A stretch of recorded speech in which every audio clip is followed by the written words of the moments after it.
క్రీస్తునామ శుభవందనాలు. Greetings in the name of Jesus Lord our saviour. మనం చూసుకున్నట్లయితే మత్తయి సువార్తలో 7:7 అడుగుడు మీకు ఇవ్వబడును. మరి ఇప్పుడు చాలామంది ఎందుకంటే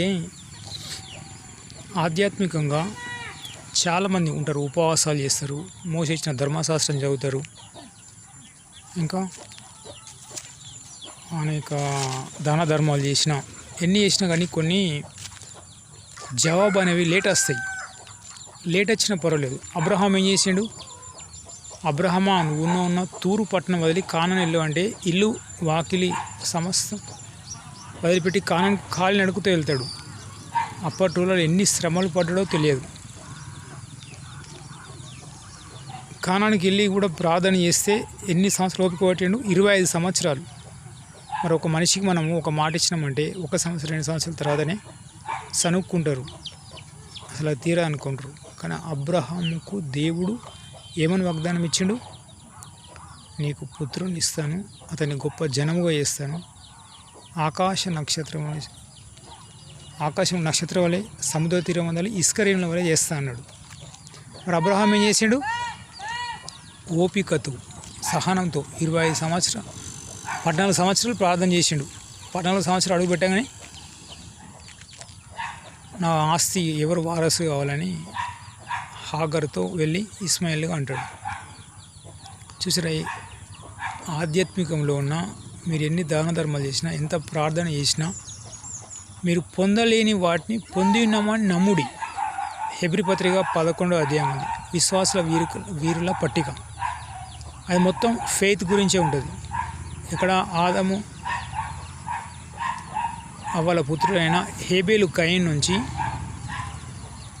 కొత్త నిబంధన వరకు ప్రవక్త అందరి గురించి క్షుణ్ణంగా ఉంటుంది దానిలో. కాబట్టి మీరు అప్పుల సమస్య, అనారోగ్య సమస్య, కుటుంబ సమస్య, ఏ సమస్య అయినా కానీ ఇట్లా సమస్యలు రాసుకుంటూ పోతే మనకు 100 రకాల సమస్యలు ఉంటాయి.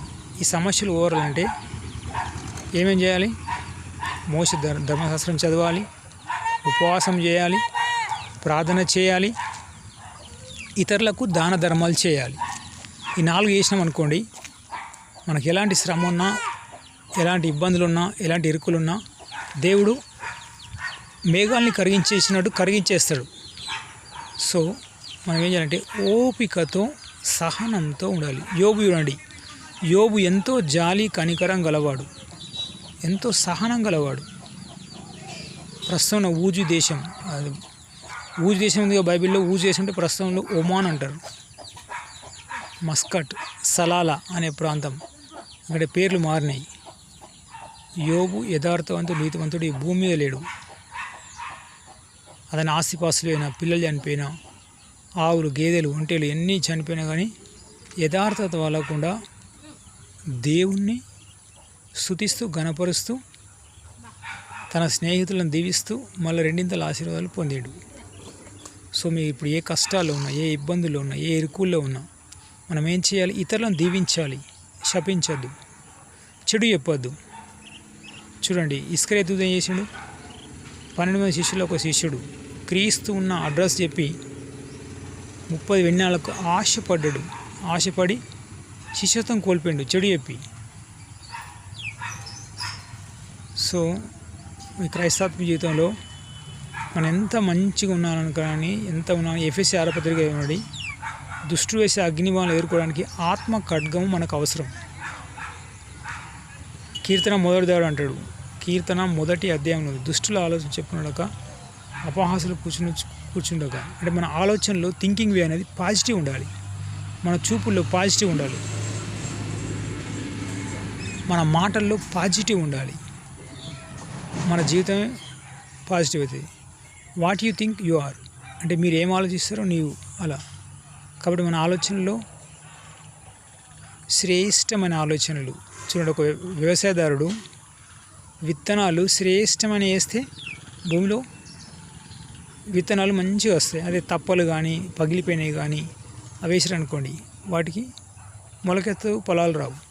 కాబట్టి మన ఆలోచనలు శ్రేష్టంగా ఉండాలి, మాటలు శ్రేష్టంగా ఉండాలి, చూపులు శ్రేష్టంగా ఉండాలి. అందుకని అపోస్తలుడైన పౌలు 1 తెస్సలోనికైయుకు 5:18 అంటాడు, ప్రే వితౌట్ చీజింగ్ అంటే ఎడతెగక ప్రార్థన చేయండి. మీరు ఒకవేళ నైట్లో డ్యూటీ చేసినా డే టైంలో ప్రేయర్ చేయండి. డే టైంలో ప్రేయర్ చేసినా డ్యూటీ చేసినా నైట్లో ప్రేయర్లో ఉండండి. ఓకే. పని చేస్తూ అపొస్తలుడైన పౌలు అన్నాడు, నేను డేరాలు కుట్టుకుంటే రాత్రి వాళ్ళు కష్టపడుతున్నాడు. మళ్ళీ ప్రార్థన చేసిండు, భాషలు మాట్లాడాడు, ఉపవాసం ఉన్నాడు, మళ్ళీ పత్రికలు రాసిండు. అతనికి ఎంత స్ట్రెస్ అనేది ఉంటుంది. Okay. God bless you, have a nice day. ఫలించండి, ఇతరులను దీవించండి, శపించద్దు, చెడు చెప్పకండి. ఎందుకంటే అది దుష్టుల ఆలోచనలే, ఇతరులకు చెడు చెప్పాలన్న ఆలోచన వస్తాయి. God bless you. నా కుటుంబ క్షేమం కోసం ప్రార్థన చేయండి. మీ కుటుంబ క్షేమం కోసం ప్రార్థన చేస్తున్నాను. Praise the lord.